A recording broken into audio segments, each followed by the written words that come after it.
Welcome to Little Step Academy by Miss J. Ang pag-aaralan natin ngayon ay ano ba ang patinig at katinig? Ang patinig ay mga letrang may sariling tunog at kayang bigkatin na mag-isa. Meron lamang 5 patinig: A, E, I, O, U.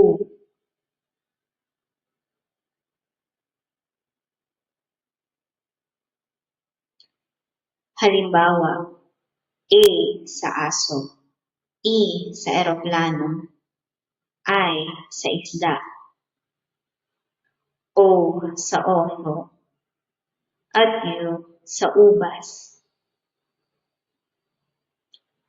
Ang katinig ay mga letrang hindi kayang bigkasin na mag-isa.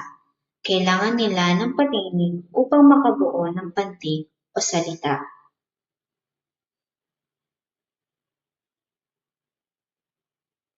May 21 katinig: B, C, D, F, G, H, J, K, L, N, N, G, P, Q, R, S, T, V, W, X, Y, Z. Halimbawa, B plus A equals ba. N plus I equals me. X plus O equals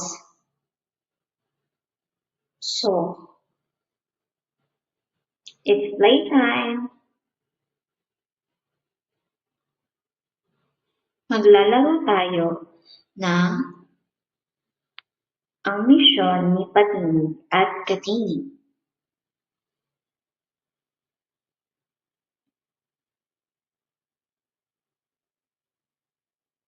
Welcome, detectives! Handa na ba kayong maglaro, matuto at maging mga letter detectives? Mahusay! Panuto, tingnan ang flashcard na ipapakita. Tukuyin kung ang letra ay patinig o katinig. Simulan na natin. Ano ang letrang ito? Patinig ba o katinig? Ano ang letrang ito? Patinig ba o katinig?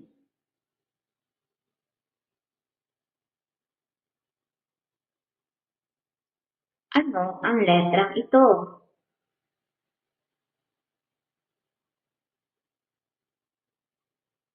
Patinig ba o katinig?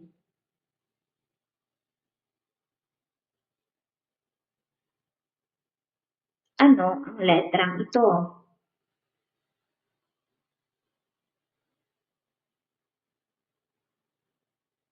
Patinig ba o katinig?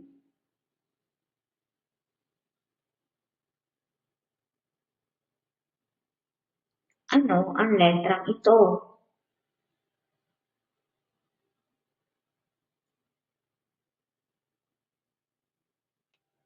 Patinig ba o katinig?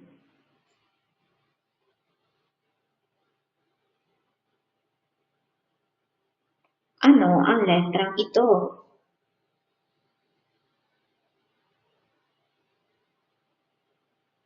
Patinig ba o katinig?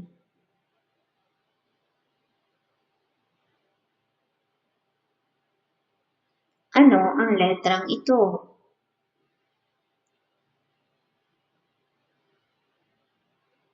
Patinig ba o katinig?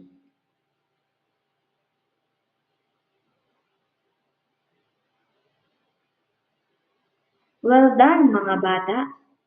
Sana may natutunan kayo ngayong araw. Magkita-kita tayong muli sa susunod nating aralin. Paalam!